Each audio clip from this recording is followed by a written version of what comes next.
Selamat pagi, Oma, Opa, Bapak Ibu, serta saudara-saudari yang terkasih dalam Kristus. Semoga semuanya senantiasa sehat dan kabar baik menyertai kita semua. Kembali lagi bersama saya, Jessica, dan Oma Van. dalam acara Oke hari ini, Orang Kudus hari ini, edisi 30 Juli 2022.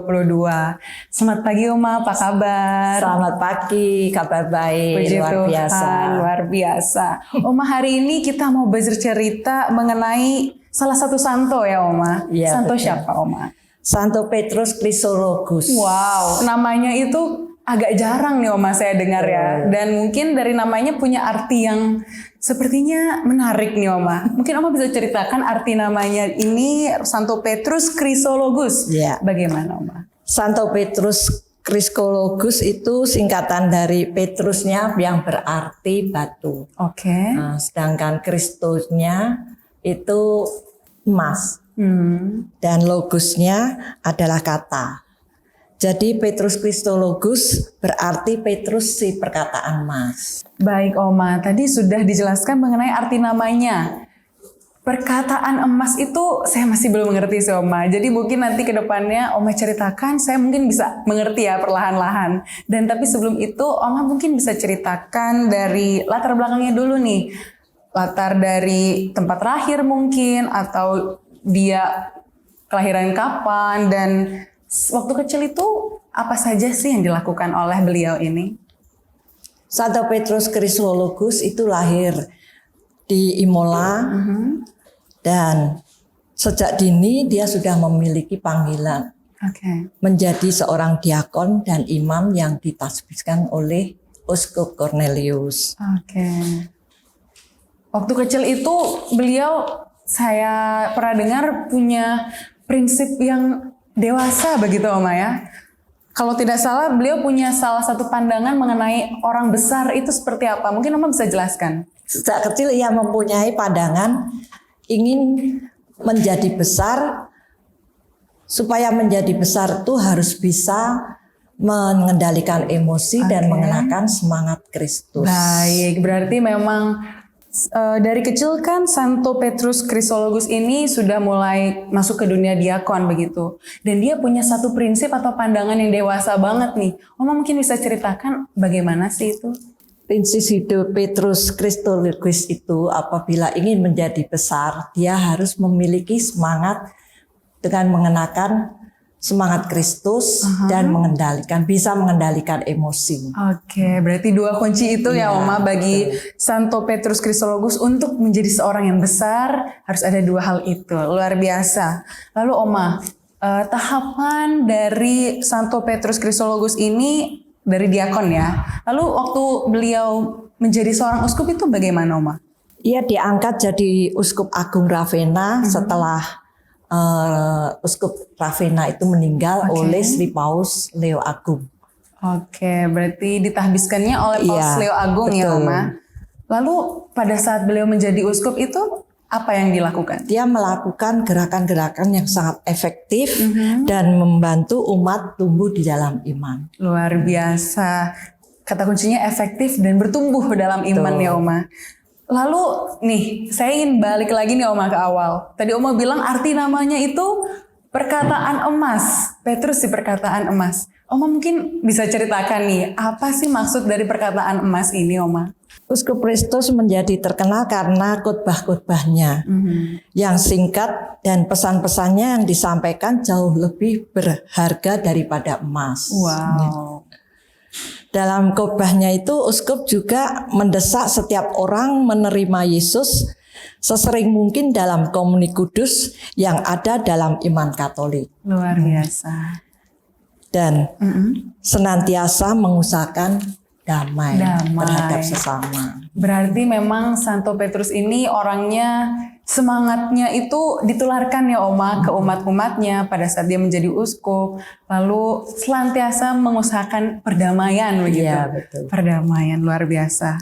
Lalu Oma, saya pernah dengar juga nih, kalau Santo Petrus Chrysologus ini suka melawan ajaran yang sesat begitu Oma. Oma mungkin bisa ceritakan salah satunya mungkin? Uskup Petrus juga terkenal menentang ajaran sesat yang disebarkan oleh Etikus, di mana dia mengajarkan untuk menyangkal kemanusiaan Kristus. Tetapi Uskup Petrus menjawab dengan kebijaksanaannya dan ramah demi perdamaian dan iman. Dia menolak ajaran-ajaran Etikus itu dan malah sebaliknya mendesak dia untuk mengakui serta mengimani senantiasa perjalanan Kristus. Penjelmaan Kristus. Penjelmaan Kristus. Berarti salah satu ajaran sesat yang disebarkan sama Eutyches ini, beliau tidak percaya ya mengenai atau menyangkal gitu kemanusiaannya Kristus. Baik Oma, saya juga pernah dengar nih kalau sosok Santo Petrus Chrysologus ini kerap kali melawan ajaran-ajaran yang sesat begitu pada zamannya. Oma mungkin bisa ceritakan salah satunya mungkin Oma? Salah satu yang ditentang oleh Uskup Petrus di dalam ajaran sesat yang disebarkan oleh Etikus yaitu penyangkalan kemanusiaan Kristus. Tetapi Uskup Petrus menjawab dengan bijaksana dan ramah. Dan sebaliknya dia mendesak agar Etikus ini mengakui dan mengimani manusia penjelmaan Kristus. Baik Oma, kita sudah mendengarkan bagaimana kisah hidup beliau yang dari awal sudah terus semangat ya Oma, lalu kerap kali walaupun ada ajaran yang sesat tapi beliau menolaknya atau malah berkomunikasi dengan orang itu dengan bijaksana ya Oma, betul. Dengan menjunjung tinggi perdamaian begitu.